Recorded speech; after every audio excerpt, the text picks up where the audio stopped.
Hi guys, तो आज हम आए हैं प्रधानमंत्री संग्रहालय जो कि दिल्ली में है। अगर आप अपने फैमिली के साथ प्लान कर रहे हो घूमने का दिल्ली में, तो आपको प्रधानमंत्री संग्रहालय आना चाहिए, क्योंकि यहाँ पे जो है वो हमारे अब तक के जितने प्रधानमंत्री बने हुए हैं, अप्रॉक्स 14 हमारे प्रधानमंत्री नरेंद्र मोदी जी 14वें प्रधानमंत्री हैं। तो उनकी सारी जितने भी प्रधानमंत्री हैं उनकी सारी गैलरीज यहाँ पर आपको देखने की मिलती है। उनकी जीवन शैली जो भी रही है वो देखने को मिलेगा, और उन्होंने जितने अवार्ड्स अपने मिले हुए हैं उनको, वो सारी चीज़ें यहाँ पे इस गैलरी में आपको देखने को मिलेगी। ये जो प्रधानमंत्री संग्रहालय जो बनाया गया है वो गया हमारे प्रधानमंत्री नरेंद्र मोदी जी द्वारा बनाया गया 2022 में। तो इसकी जो लागत आई थी वो आई थी 306 करोड़ के नियर बाई है। तो आपको यहाँ आना चाहिए और आपको ये देखना चाहिए, क्योंकि बेसिकली क्या है कि यहाँ पे हमें अपने बच्चों को लेके आना चाहिए। बच्चों के लिए बहुत सही जानकारी यहाँ पे मिलेगी, क्योंकि हम लोग जब छोटे थे तो ये ऐसी चीज़ें नहीं थी, ना हम लोगों ने देखा था। तो आपको अपने बच्चों के साथ आना चाहिए और उनको ये जानकारी देनी चाहिए।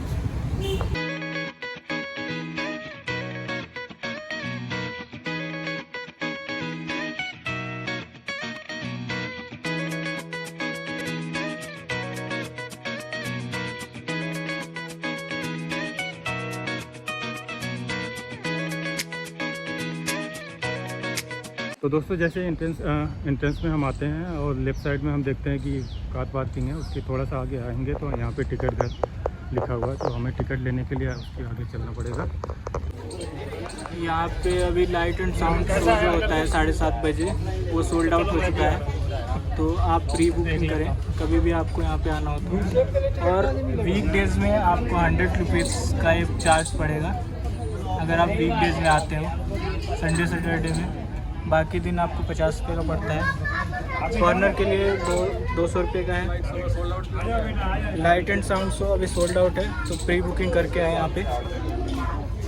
ये स्कैनर है ऑनलाइन बुकिंग करने के लिए, आप ऑनलाइन भी बुकिंग कर सकते हैं यहाँ पे। यहाँ पे पब्लिक मोटर्स भी दी हुई है, जिसमें वरिष्ठ नागरिक और हैंडीकैप के लिए है।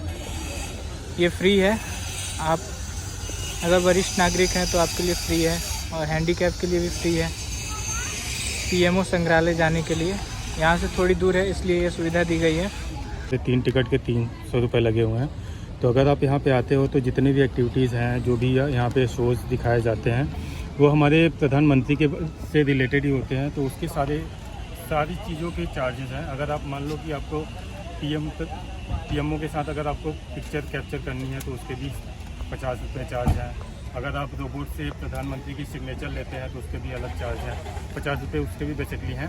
तो आपको यहाँ पे जितनी भी एक्टिविटीज़ हैं, जितने भी आपको एक्टिविटीज़ देखने को मिलेंगी वो सारी चार्जेबल हैं। तो आपको यहाँ पे बेसिकली आके सारी चीज़ों का पता चलेगा कि कितने चार्जेस हैं। अब यहाँ पे क्या है कि हेलीकॉप्टर शोज भी दिखाए जाते हैं, जिसमें हमें ये बताया जाता है कि फ्यूचर में हमारा इंडिया कैसा होगा, तो उसके रिलेटेड भी है, तो उसके भी अलग चार्जेस हैं।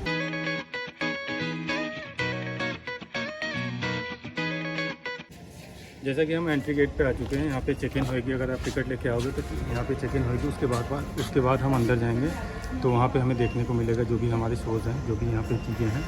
तो उसके पहले हम आपको एक चीज़ दिखाना चाहेंगे कि जैसे यहाँ पे क्या होता था कि पहले जब लोग आते थे तो उनको गाइडर नहीं मिलते थे, ये चीज़ें हैं क्या, तो बाहर से पिक्चर कैप्चर करते थे और चले जाते थे। तो उसके लिए क्या है, यहाँ पे ऑडियो गाइड दिया हुआ है कि अगर आप जो भी चीज़ें आपको जाननी है तो ऑडियो के थ्रू जान सकते हैं। म्यूज़ियम का एंट्री गेट है ये।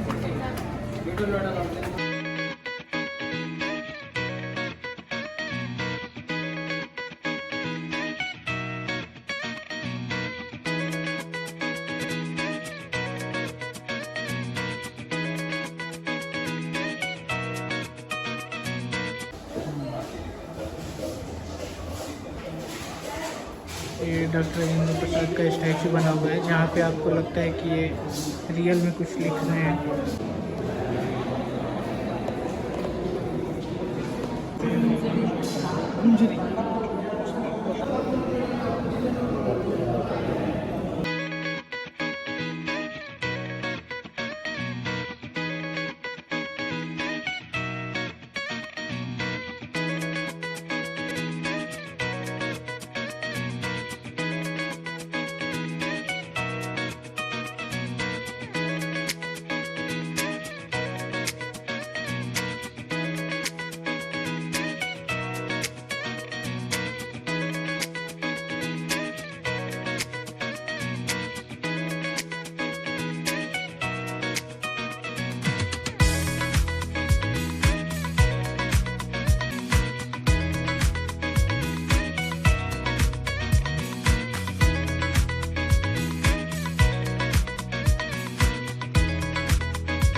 और यहाँ पे देखिए कितना इफ़ेक्टिव लग रहा है, कितना अट्रैक्टिव लग रहा है। तिरंगे का थीम दिया हुआ है यहाँ पे। और सो गाइस, अब हम आपको दिखाते हैं हमारे देश के अभी तक जितने प्रधानमंत्री बने हैं उन सब के 14 मतलब 14 के 14 प्रधानमंत्रियों के यहाँ डिटेल दी गई है, जिनमें उनका नाम है, उनका कार्यकाल का समय है। तो आइए अब आगे बढ़ते हैं, देखते हैं। ये पंडित जवाहरलाल नेहरू हैं और आगे चलते हैं, इनका कार्यकाल सारे हैं। और ये श्री गुलदारी लाल नंदा जी हैं, ये भी हमारे देश के प्रधानमंत्री थे। श्री लाल बहादुर शास्त्री जी हैं, ये भी हमारे देश के प्रधानमंत्री रह चुके हैं, जाने माने सभी जानते हैं इनको। श्रीमती इंदिरा गांधी, जो कि ये काफ़ी फेमस है, आप लोगों को पता होगा, one man lady, iron lady भी बोला जाता है इन्हें। श्री मोरारी जी देसाई, ये भी हमारे देश के प्रधानमंत्री के हैं। चौधरी चरण सिंह, श्री चौधरी चरण सिंह, इनका ये किसानों के नेता रहे हैं और ये भी काफ़ी फेमस प्रधानमंत्री रहे हैं। श्री राजीव गांधी जी, इनको तो कौन नहीं जानता होगा। श्री वीपी सिंह, इनको देख लीजिए। श्री वीपी सिंह जी के बाद आता है श्री चंद्रशेखर, श्री चंद्रशेखर का भी कार्यकाल और सारी डिटेल लिखी। श्री पीवी राव नरसिम्हा जी का भी यहाँ पे है। ये जब मेरा जन्म हुआ था तब ये उस समय प्रधानमंत्री थे, बट मैं उस समय नहीं जानता था। श्री एच.डी. देवगौड़ा जी हैं, यहाँ पे ये भी हैं। श्री इंद्र कुमार गुजराल जी भी यहाँ पे हैं, इनका भी सारा चीज़। और आगे हमारे सबसे फेमस और मेरे पसंदीदा श्री अटल बिहारी वाजपेयी जी, ये मेरे मोस्ट फेवरेट नेता रहे हैं और इनको मैं बहुत लाइक करता हूँ। ये 2 बार बने हैं और इनका कार्यकाल 2 बार का रहा। श्री प्रधानमंत्री मनमोहन सिंह जी, मनमोहन सिंह के बाद और ये जो भी प्रेजेंट में हैं श्री नरेंद्र मोदी जी, जो ये भी हमारे प्रेजेंट में हैं, सभी के फेवरेट हैं। ये हम सबके favourite Shri Narendra Modi ji. Netaji Subhash Chandra Bose urged people to join the fight against the British. He said, "Today I demand of you one thing above all. I demand of you blood. It is blood alone that can avenge the blood that the enemy has spilled. It is blood alone that can pay the price of freedom. Give me blood and I promise you freedom." ये मूर्ति किसकी है ये बताएंगे भाई साहब? लाल बहादुर शास्त्री जी। मुझे तो नेहरू जी लग रहे हैं। नहीं, लाल बहादुर शास्त्री। पास से इफेक्ट देखोगे तो नेहरू जी हैं, बट दूर से देखोगे तो लाल बहादुर शास्त्री। ये है लाल बहादुर शास्त्री जी। घूम के देखो, ऐसे घूमने पे कंफ्यूज हो जाओगे आप। अगर आप राइट एंगल या फिर लेफ्ट एंगल से देखते हो तो आपको समझ में नहीं आएगा, तो आपको ये एकदम सामने से देखना पड़ेगा।